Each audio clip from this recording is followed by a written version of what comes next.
Did you know palm oil is used in around 50% of all products found on supermarket shelves?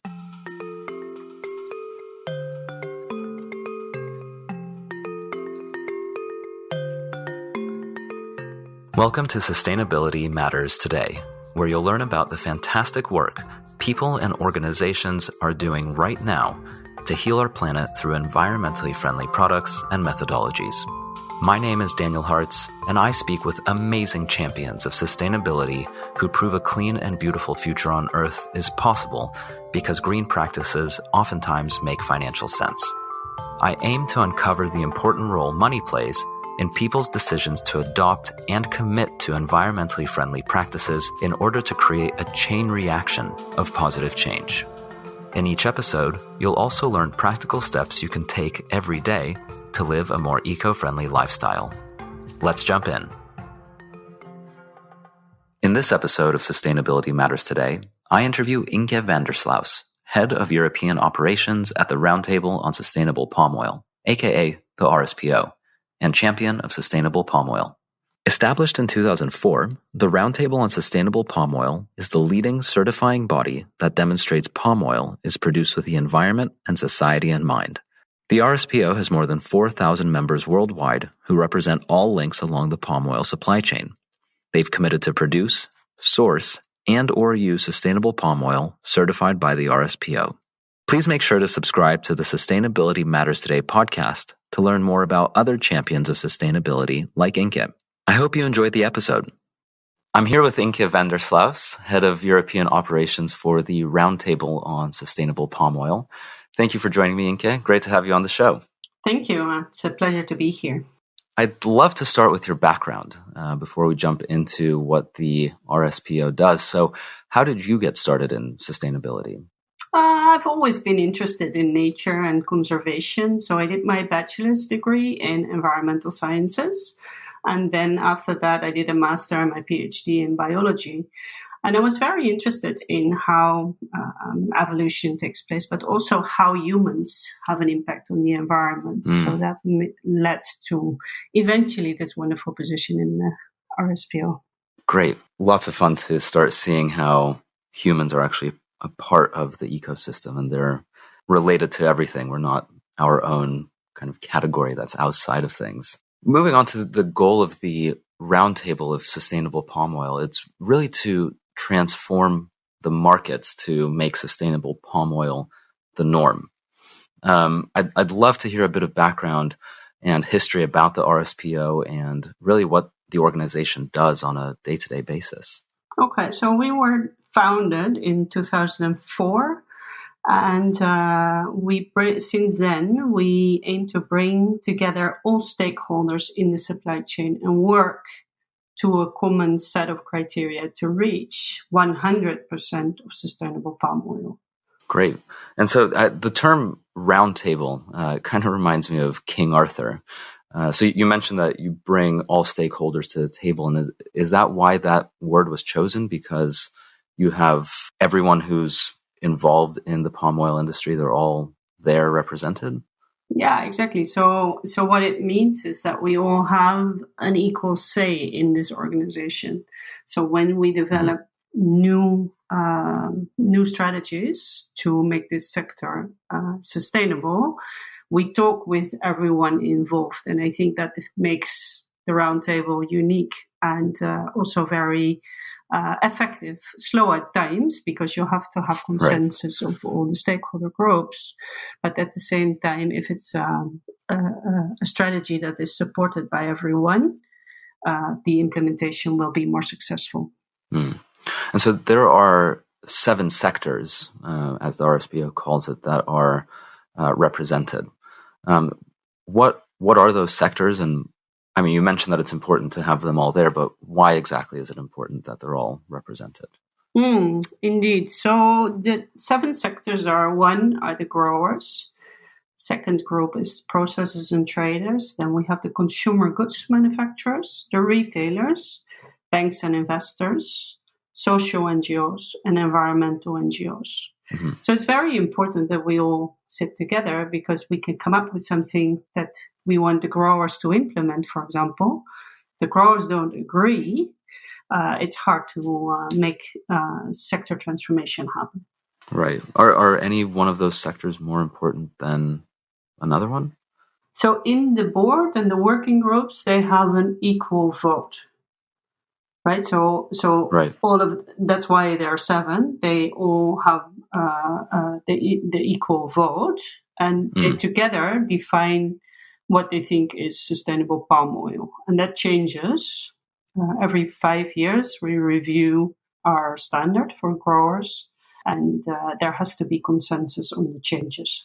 Gotcha. So, I mean, I think the reason why this is such an interesting area to focus on is, especially recently, palm oil has been receiving a lot of negative press because of its destructive environmental impacts. But to provide some context, because clearly, palm oil is being grown and used because, it can't be that bad. So, would you mind providing some context on what exactly is palm oil? So palm oil is a product of the oil palm. So the oil palm originates from Africa. It was brought to Asia. So Malaysia and Indonesia currently produce 85% of the global volume. Wow. What we have to keep in mind is that this is the most consumed vegetable oil in the world. So with an increase in population, increase in welfare, we see that the consumption of palm oil even further increases. So there is sometimes criticism on this sector, and some companies feel that it's better to move away from it, which is the easy way out. But if you look at it from a global perspective, we have to tackle these sustainability issues that are related to the sector, because it is such an important vegetable oil to feed the world. Yeah, and so you're saying it is an important vegetable oil. I read recently a statistic that said that basically 50% of items that are sold in a supermarket contain some sort of palm oil derivative. So it seems like it's a very versatile product. What can you do with palm oil exactly, other than using it as a vegetable oil? Yeah, good question. Yeah, exactly. So in Europe, we don't see it as a cooking oil very much, but of course in Asia, it's used as a cooking oil. But here we process it for margarine, peanut butter, but also shampoos, lipsticks, all sorts of products. So it's in many products, and there's a reason for that, right? It's a versatile. It has certain characteristics why it's used. So, for example, in margarine, we use palm oil because it's solid at room temperature, right? Other vegetable oils are liquid. You would need to harden that, and that is technically possible. But palm oil is naturally solid at room temperature, so it creates that margarine or peanut butter or chocolate paste melts in your mouth, but not in the packaging. Yeah, so it's just much easier to use without having to do any more kind of extra work to it. So what you're saying is that you can't really replace palm oil with other vegetable oils. I mean, there's soy oil, there's sunflower, corn. They just don't do the job. Or are there any other reasons why we can't really use those as alternatives? Yeah, it's possible to replace palm oil with other vegetable oils, but what we have to keep in mind is that palm oil is a very high yielding crop. In fact, it's giving 4 to 10 times more oil than other vegetable oil crops. Wow. So if you replace palm with one of the oils that you mentioned, you would need more land. You possibly create issues in other regions. Think of soy in Amazon. It's not necessarily a sustainable solution to move away from palm because the other oils are not as efficient in terms of oil yield. Right. So so it's not such a simple solution in that sense. As we're saying, oil palms do take up space in kind of crucial parts of the global ecosystem, meaning tropical rainforests. So as much as we'd love to stop cutting those areas down and clearing them, using other vegetable oils like soy would actually probably take up even more space and just be even more destructive. So oil palms are actually the best crop in that sense because they're the most efficient. So really, it sounds like the solution here is to find a way to balance the increasing demand for palm oil while also protecting the ecosystems where they're growing. And that's exactly where the RSPO steps in and starts focusing on sustainable palm oil. So what exactly in that case is sustainable palm oil? So sustainable palm oil is palm oil that is produced with respect to people, planet, and prosperity, right? So we have, together with all our stakeholders, described what that means into grower standard. So it's important that there is no deforestation for new plantations. There should not be planting on peatlands, and human rights need to be respected. So there's you mentioned three: people, planet, prosperity. And so all of those are created into these, basically these rules, which is what the RSPO calls the principles and criteria. Yeah, that's correct. Yeah. I mean, the principles and criteria, I took a look on the website. There's a lot of stuff going on there. So does it organize all of the rules by stakeholder, or how exactly do those PNCs work? Right. So the principles and criteria apply to growers and mills. Right. So this is for the production, and then there's supply chain certification for the actors in the chain who want to trade sustainable palm oil. And the principles and criteria are evolved around people, planet, prosperity, and we describe for farmers and plantation companies, we describe how to meet the people, planet, prosperity principles in criteria and indicators that can be measured. And the compliance is checked not by us, but by independent third-party certification bodies.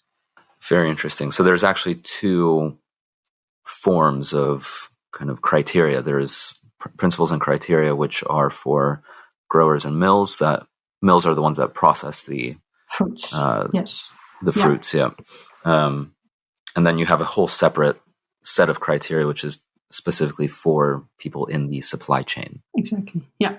So is that basically everyone else? I mean, there's 7 sectors. So are growers and mills one sector or two? One sector. It's growers. So it applies to the mill. The mill often owns plantations, but it also applies to growers who don't have their own mill, but are linked to a mill. So they have to comply with the principles and criteria. And then when you look at the other stakeholders, processors and traders, trade sustainable palm oil. So they need to comply with the chain of custody certification. Same for consumer goods manufacturers. And then retailers are exempted from certification because they don't process the products, right? It's end products that are delivered to the store. So the retailers are very important in the demand for palm oil, but they don't certify their own shops, so to say. And so for banks and investors, that's quite similar. So they have policies around how they invest into plantation companies or traders or refiners, right? So they have policies to move the market, but themselves are not involved in trading oil, for example. Right. That's really interesting. It makes sense to me if you don't certify the growers and the mills, because they're directly related to what happens in the rainforest or what doesn't happen in the rainforest. But certifying the processors and people further down the supply chain, first question that comes to mind is, what would happen if you just focused all of your time and attention on the growers and mills and didn't really worry about certifying the banks and others further down the supply chain? Yeah, exactly. So the idea is indeed to put most of the effort into the growers, but then the growers have to be rewarded, right, for the change in their practices and the costs that are involved in changing their practice and become certified by an independent party. So the idea is that others in the supply chain have a responsibility in encouraging that sustainable production. So the processors and traders support the growers by buying their material and trading that to the consumer goods manufacturers, for example. And what they need to comply with is just that they don't sell more than they buy. So it's the supply chain certification is focused more on that the companies are making the correct claims and not overselling their volumes. Got it. So basically, it's a making sure that people further down the supply chain are actually rewarding all the hard work that the growers are doing. Exactly. Beyond just the standard principles and criteria, the RSPO also has a voluntary add-on, which is called RSPO Next, which is basically like the next stage or advanced set of criteria for palm oil production that prevents deforestation and greenhouse gas emissions. Plus, it also strengthens human rights commitments, so focusing, again, on people, planet, and prosperity. So what additional policies are included in RSPO Next that are not included in the standard PNCs? Okay, so after the previous revision of the principles and criteria, so I'm talking about 2013, we reviewed the principles and criteria. And not all the market players were satisfied with what was defined as the grower standard. So this led to this add-on module, RSPO Next, where you have indeed stricter criteria on deforestation, peat, reduction of greenhouse gases, no fires, and respect for human rights. But these add-on criteria are now incorporated into our new standard. So in November 2018, the members of RSPO adopted a new principle and criteria for the growers and the mills. And all these criteria are now in the new standard. So it's now the default. Okay, so this RSPO Next basically doesn't exist anymore. It's still there, but the board is discussing what we will do with it. But it's likely that it will disappear, trying to look into the future as soon as the new standard is completely adopted. I mean, it's already adopted, the new standard, but fully implemented, I should say. Gotcha. I mean, it's really interesting to hear that it's just becoming more strict and you're really tightening up what it means to be sustainable. Yeah. I think that's really, really important. Yeah. So you mentioned earlier that, a very important part of being sustainable is no deforestation. And I think that's really what's on a lot of people's mind when they think about palm oil is, they see videos of orangutans losing their homes and all these trees being cut down. So you have new planting procedures, which are designed to protect forests, land, people, and wildlife when planting new oil palm plantations. So what are some of the considerations that must be made before any planting begins? So before a company starts a new plantation, they have to have an independent impact assessment of that plantation. So they need to assess whether the land that they want to clear has high biodiversity or perhaps communities that use the land before they can clear. So if there is important biodiversity that we need to conserve, if there is community use of the land, you cannot plant there, or if there's peat. So you have to consider before you start a new plantation what is on the land and whether that is something that we need to conserve or whether it's something that we don't worry about and you can convert. In quote unquote unsustainable planting, has that historically just not been any consideration at all? People just say this is a perfect place to plant, let's just do that, and they didn't think about what was there? Yeah, exactly. Not just for palm, for many commodities, land has been cleared because they have legal ownership of the land. But if you have legal ownership of the land, somehow that gives you access to it and the rights to clear it. And we're saying, no, you can have legal ownership, but what if there's customary use by communities? Or what if there is rare and endangered species on that land? You cannot clear and you have to conserve as an RSPO member. So you mentioned that that land sometimes has community use, or specific people are using the land in a specific way, and so that's an important part of the assessment, is really assessing whether indigenous peoples and local communities will be affected, or their livelihood will be affected. So that's what you call the free, prior, and informed consent. Why is that such an important consideration? Yeah, so let me take an example because it makes it easier to understand. In Africa, lots of land is owned by the government, but communities have customary rights.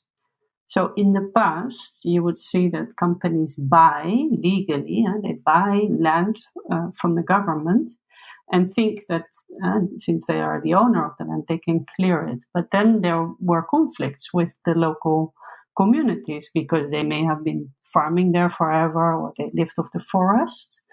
And in that case, there's a conflict. So what we say to our members, they have to investigate first who's the owner of the land and if you've bought it legally, you have to find out whether communities make use of the land.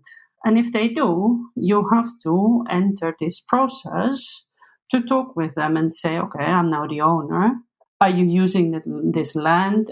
Would you mind if we turn it into an oil palm plantation? And you have to have consent of the community to develop the land. It's only fair because they're using it. I mean, perhaps a company may have legal ownership over the land, but if other people if they depend on it, it doesn't seem very fair that someone else just comes in and says, well, I have legal ownership here, so I don't really care what happens to anyone else. Exactly. Does focusing on human rights really tie into environmental benefits as well?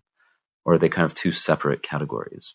Well, so sustainability sort of covers both, right? So in the past, we may have developed voluntary schemes from an environmental angle or from a farmer's angle. But these days, sustainability is about social and environmental aspects, and not to forget the prosperity, running an economic business. So I think what we tend to forget when we talk about palm oil is how much it has brought to the livelihoods of people. So yes, we are all concerned about the planet. We only have one, right, and we need to respect it and treat it properly. But at the same time, we need to allow people to develop and build up proper livelihoods. And the oil palm sector is actually very successful in that. So this sector has lifted millions of people out of poverty. And we should never forget that economic aspect that it has been so important for the producing countries to lift themselves out of poverty and build up healthy livelihoods and being able to bring their kids to school. That is the economic aspect of it. So we should never forget that that we need a holistic approach to sustainability. We need to consider the human rights aspect, so no forced labor, no child labor, these kind of things, but at the same time respect the environment and ensure that the forests maintain. So it's really a very broad approach to sustainability that we're taking with our members. Yeah, I think it makes sense. I mean, it's kind of what we were saying earlier, which is people are part of the environment as well. And so when you're thinking about sustainability, I think it is important to go beyond just the environmental aspect, because if you're respecting people's rights as well, then you're probably also, hopefully also trying to respect the environment.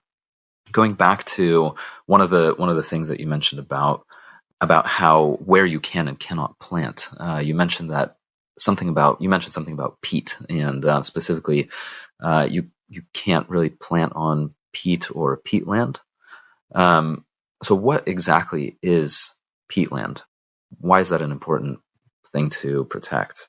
Yeah, very good question. So peatlands need to be conserved and not drained, because if you drain peatlands, you have emissions of greenhouse gases. So in the past, especially in certain countries like Indonesia, lots of plantations were on peat, which means that you have to drain it, otherwise it's too wet for the oil palms. And if you drain it, you have greenhouse gas emissions. So with our new standard that we adopted last year, we have a complete ban on peat. So they cannot, RSPO members cannot plant on peat anymore. Now, what exactly is peat? Peat is like organic soil. So I come from the Netherlands, and we had in the past a lot of peat, and we used to extract it, because if you dry it, it's a very good way to burn your stove, for example. So we have done that a lot in the past, and we're telling other parts of the world that they cannot do it anymore, because now we understand the environmental impact of draining peatlands. Got it. So is it kind of like a swampy area? Yeah, exactly. Yeah. And is there a lot of trees growing there? Is it part of the rainforest, or? No, it's not part of the rainforest. The rainforest is typically on drier soils, but peatlands is like indeed swampy areas where you have unique bird life. You have other species migrating and staying in those fertile soils, we now prohibit planting peatlands, and it's important for certain countries, because there were many plantations on peatlands. So when they are currently already on peatlands, they need to maintain the water tables and make sure that it doesn't drain too much. Oh, I see. Yeah, it's interesting that really jumped out at me as a very specific rule. I understand the deforestation. Obviously, wouldn't want to cut down rainforests, especially primary ones where there haven't been people there. But peat seemed like a very specific thing. Yeah, it's interesting to hear about if you drain it, then all of a sudden there's lots of CO2 emissions. So a big part of what you're doing is also not only are you protecting rainforests, but you're also looking to reduce or maintain, or at least prohibit, excess CO2 emissions. Exactly, and that impacts climate change, right? So apart from maintaining the forests, which are important for biodiversity, but also climate change, we also preserve the peatlands now. Yeah, fantastic. So going to the certification process in terms of becoming sustainable and for companies to actually get that seal of approval, what exactly does it take for a company to become certified sustainable? So to become certified for plantation companies, they need to comply with the complete set of principles and criteria. So they study, it's a thick booklet of criteria that they need to comply with. They study their criteria, they change their practices, and then they invite an independent certification body to come and audit compliance against the standard. So they invite auditors, and usually it's a team of auditors, right, for plantation companies, because they have to be audited on compliance for environmental criteria and social criteria, meaning that you need different skill sets, right? If you are more of an environmentalist, you would be able to read the satellite images of the plantation and the surroundings, and you would be knowledgeable about what rare species are, for example. Mm-hmm. But if you want to check compliance on workers' rights, for example, you need to do interviews with the workers, which is a completely different skill set. So what we typically see for plantation companies is that a group of auditors come to the plantation, and they verify compliance against the whole set of principles and criteria. Then they may have non-conformities that they need to address, and once these are addressed and properly addressed and closed, the certification body issues a certificate, and then after 1 year they have another audit. So it's an annual audit for compliance. Got it. And you mentioned that these auditors are third party? Yeah, so they're independent of us, and they're accredited by Assurance Services International, ASI. Gotcha. So, and they basically have your list of rules or the principles and criteria, and they have to take a look at, does the plantation match and meet all of those principles and criteria? Yes, that's correct. And so let's just say that the auditor says, yes, they do. This is all good. Then what happens after that part? So if all is good, the auditor issues a certificate, and that's published on our website, so everyone can check which growers are certified. And then after 1 year, they come back and check compliance again. And so those are the certified sustainable companies, but you also have over 4,300 members of the RSPO. And so what are members, and how do they get involved, or what are the benefits that they see as being part of the RSPO? Yeah. So indeed, we're growing quite fast with our membership. So we have more than 4,300 members globally from many different countries, many different sectors. These members sign up to the Code of Conduct. And the Code of Conduct says that you need to use and produce sustainable palm oil. So if you are a grower member, you go towards certification of your plantations. If you're a consumer goods manufacturer, you work towards using 100% sustainable palm oil for your products. If you're a bank, you say, okay, I become a member of the RSPO. I will incorporate it into my policy. For example, when I invest in plantation companies, I require RSPO membership or RSPO certification. So all these members have their own responsibility and their own way to influence this sector transformation to 100% sustainable palm oil. The social and the environmental NGOs are very important as well. They stimulate the demand, so they ask the companies whether they're using sustainable palm oil, but they're also often involved in projects on the ground to work with farmers to make them aware of how they change to more sustainable practices. So every stakeholder group has a responsibility in this sector transformation, and they all have a different role to play, so to say. Gotcha. As you've been saying, it's really important that everyone gets involved, because then they'll support each other, and it becomes kind of a virtuous cycle. So what exactly is the motivation for companies to get certified? I mean, if I'm a company, why would I want this sustainable certification?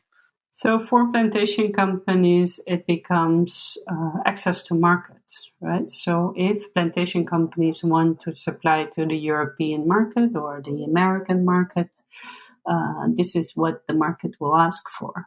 So it's to show that you have been audited by an independent certification body against a set of criteria that we all agree to. And it's to show that you produce sustainably, and it's really what certain markets demand. Of course, the market demand in other regions is as important, and we need to collectively work in other markets to increase that market demand as well. So you can imagine that Europe and the US are already demanding sustainable palm oil, but that is not the biggest market. The biggest market is India, Indonesia, and China. So my colleagues in the regional offices are also working with these markets to stimulate market demand there, which is much harder, of course. Yeah, I would imagine. Do you have any insight into how exactly they're doing that? Yeah. So, for example, in India and China, the industry formed a coalition or an alliance to work together towards that demand for sustainable palm oil. And that has proven to be very effective, because also in different countries in Europe, we have national initiatives to move to 100% sustainable palm oil. And these are often sector initiatives. So it's the processors and traders of palm oil, but also the consumer goods manufacturers who sit together and say, okay, we need to tackle this issue because it's big and it's important to us. Let's see how we can collectively transform this market. And that's also what is happening in the sort of the newer markets for certified sustainable palm oil, like India and China. And it will be at a different speed, but for sure that will make changes in the market as well. Yeah, great. Well, I think it's very important if we're going to see global change that everyone who's using palm oil in whatever way gets involved and has the correct motivation. One thing I was really surprised to learn about is actually, we're talking about companies getting certified, but actually 40% of all palm oil is grown by smallholders. And I thought that was very surprising because that's a lot more than I ever imagined. And you did mention that palm oil has brought millions out of poverty. I guess it does make sense that there a lot of palm oil is coming from smallholders. It also means that it's very important to get smallholders on board if we are going to see a world where all palm oil is sustainable. And just to provide some context, who are smallholders and what are some of the common issues that they face as producers?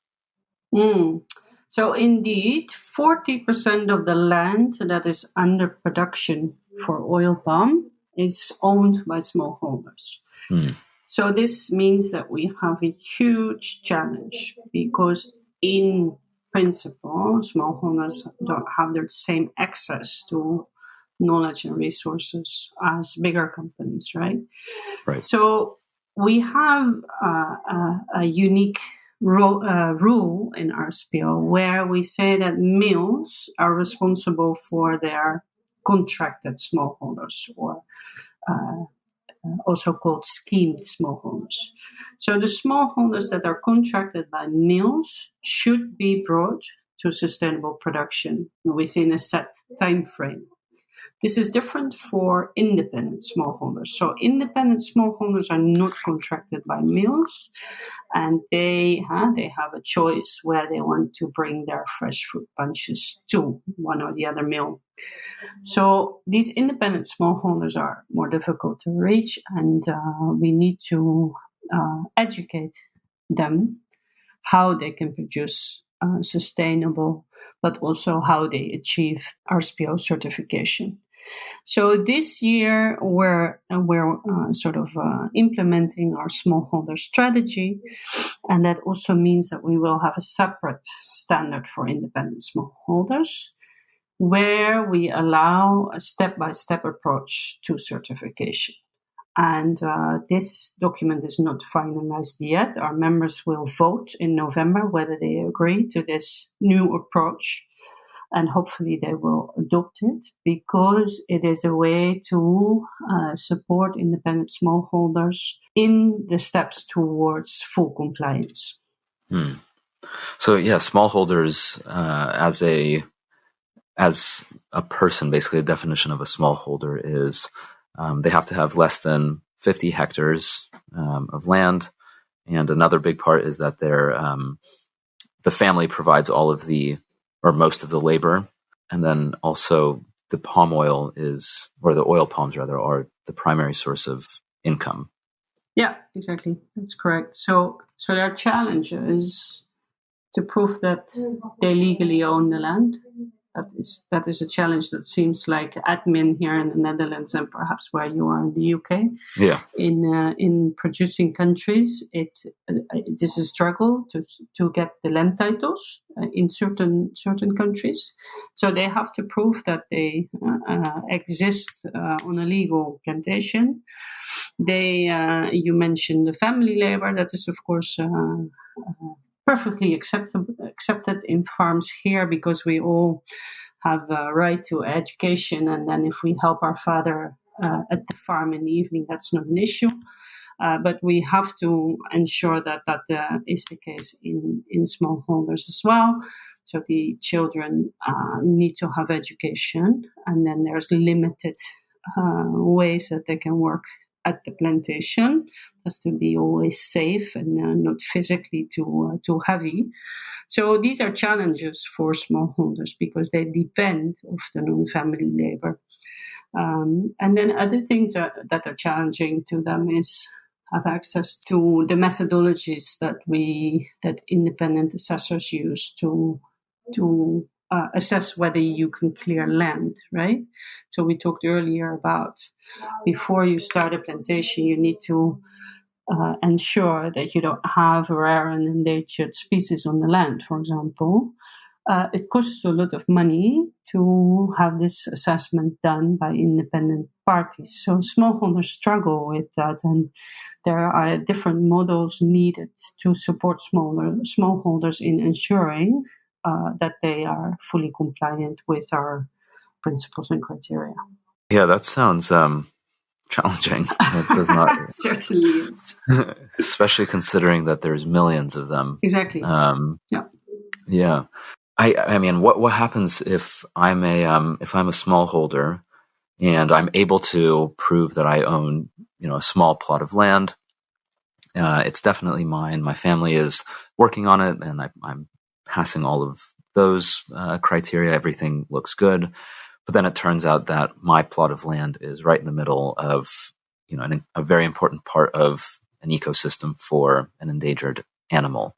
What do I do? I mean, the whole point of the smallholder is that they're making their living off of the oil palms there. How can they get certified if where they're living is kind of fundamentally, it's almost like it's not allowed to be a palm oil? Exactly. So if this farmer has not cleared the land, it cannot clear the land and it cannot be certified sustainable. If they have cleared in the past, it depends on when they did that. So if they did it before our cutoff date of 2005, they can still become certified. If they have done it after 2005, there are compensation mechanisms to compensate for the loss of that piece of land. As far as the compensation model, is that something that the smallholder would pay as a form of compensation? Yeah, that is how it should work, but it will be extremely challenging for them to bear the cost. So the conclusion might be that if they did recent clearing, that they cannot be RSPO certified. Gotcha. As far as why a smallholder would want to be certified sustainable and go through what sounds like a pretty arduous process for them, what's the benefit for a smallholder to be certified sustainable? So we did a study on smallholders, and it showed that smallholders that become RSPO certified have a higher profitability and lower costs. So that is the direct benefit. And of course, now premiums are paid for sustainable produced fresh fruit bunches. So it's three aspects. It's the premium, it's the profitability, and the lower costs. So it's proven that smallholders have higher yields on the same piece of land. And as we spoke earlier about how palm oil is the most consumed vegetable oil in the world, we all don't want deforestation and planting on peat. We have to find ways to increase yields on existing land. And for smallholders, we've shown that direct benefit. Yeah, that's fantastic. Basically, you provide that knowledge and access to the tools required to get to that point. It's not only RSPO, it's also RSPO members who help them. As I said, if they are contracted by mills, the mills will help them to get there. But also our NGOs are very active in bringing the smallholders up to speed. Oh, okay. Oh, that's great. So it's one more reason why it's important to have all 7 sectors involved. Exactly. Okay. Very cool. So it all starts everyone works together to work towards the common goal of 100% sustainable palm oil. Yeah, fantastic. So you mentioned in November you're going to be tightening up and hopefully passing the smallholder strategy. Are there any other kind of next steps or big plans that the RSPO has in the next year or 2 years or even 5 years that we can look forward to? So indeed, the adoption of the new independent smallholder standard is one that we hope to achieve by the end of this year. Another really important development, but quite technical, I warn you, is the jurisdictional approach to certification. And what it means is that you have a region where all stakeholders come together. So it's the 7 groups that we mentioned before, but this time we also bring in the government. So what we do, and the government and all the stakeholders do, is sit together and agree what the boundaries of the region is, where the no-go areas are, and agree to that, where the plantation companies are, and agree to that, and bring this whole region to compliance. And it's a long process, but it's the one way we can scale up our impact. Because what we see now is certified plantations in a fragmented habitat, right? If in a fragmented region. And what we want to work towards is a wider view and look at what is important in a certain landscape. And let's agree to conserve that, not just for palm, but in the future also for other commodities. And then move that whole region to sustainable production, basically. So our members and the governments in 4 jurisdictions are working towards that. I promise you it's going to be a long process, but it will be with a very high impact. That's interesting. So it's looking really at how an entire region works almost as an ecosystem and respecting that rather than just considering fixing one little aspect and then perhaps ignoring other parts of it. Exactly. Yeah. Very interesting. So it sounds like you're kind of alluding to the fact that the RSPO will be probably focusing on other commodities beyond just palm oil, meaning you might be looking at soy potentially or other commodities that are currently impacting the environment in these kind of areas like countries rather like Malaysia and Indonesia. So what will happen in the future is that we will invite other voluntary schemes like RSPO to the table. I don't think that RSPO has the ambition to work on other commodities. What we like to see is when we have figured out how it works for palm oil in a certain region, that is also adopted for tea or coffee, for example, in the same region. So what we would like to do is invite other voluntary sustainability initiatives to come to the table and make sure that the no-go areas defined for palm are also respected by other commodities. Fantastic. And that keeps your name, Roundtable on Sustainable Palm Oil, intact, and the kind of ethos of bringing everyone together is still being followed, which is great. So what can people listening to the podcast do to support the RSPO? And I mean, what can people do to be more environmentally friendly with their choices as far as palm oil is concerned? Okay, so for companies, it's really important to develop policies for sustainable sourcing, not just palm, everything. And this becomes your license to produce, right? Consumers have a trust in the brands and the consumer goods manufacturers to deliver products that are sourced in a responsible way. So I think that is very important for the companies, not just to develop policies, but also to implement their policies. Many of the companies have a target for 2020, and that seemed far away when they defined it. But of course, now it's around the corner. Yep. So these companies really have to step up and commit to buying RSPO certified material. And it's out there, so they should really act. For consumers, it's a more complicated issue. So if you are a conscious consumer and you turn, like me, you turn every package around and read, you may find on some of the products that there is sustainable palm oil in it. It's not mandatory for our members to use the RSPO trademark on pack. So making claims on pack is not mandatory. Consequently, you don't see many products that make that claim.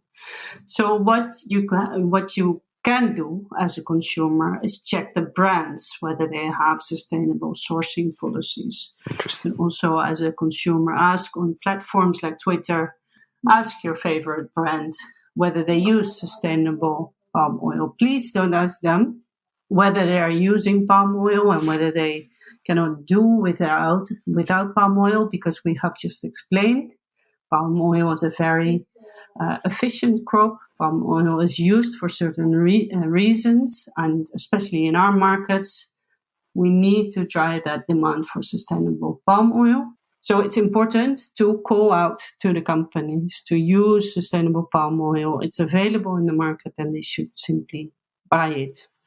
I think it's so interesting that it's not mandatory for packaging to have the seal of certification or some kind of indication of sustainability, just because that seems like such a powerful marketing opportunity.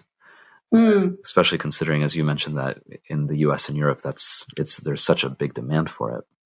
Exactly. Yeah. The reason is that our members decide about the rules, right? So in multi-stakeholder settings, we say, okay, what do we make mandatory and what is voluntary? And our members wanted voluntary trademark use, and it makes sense on certain products, right? We talked earlier about where you find palm oil. Think about margarine, peanut butter, shampoo, lipstick.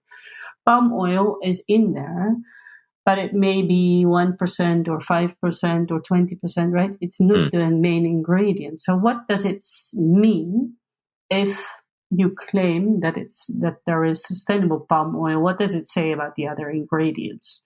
So our members wanted the freedom to talk about sustainable palm oil or not. And consumer awareness of the use of palm oil in itself is already very low. And that may also lead to the choice that the use of the trademark is voluntary. I think certain markets, especially where you are in the UK, are changing. The consumers are becoming more aware of the use of palm oil. And I think this is an opportunity for RSPO members to start communicating about the things that they have already invested in for years, but never really spoke publicly about. This is their opportunity to step in and say, yes, I'm using palm oil. And guess what? I've been using sustainable palm oil for years already. Right. Yeah, I completely agree. It's a really big opportunity.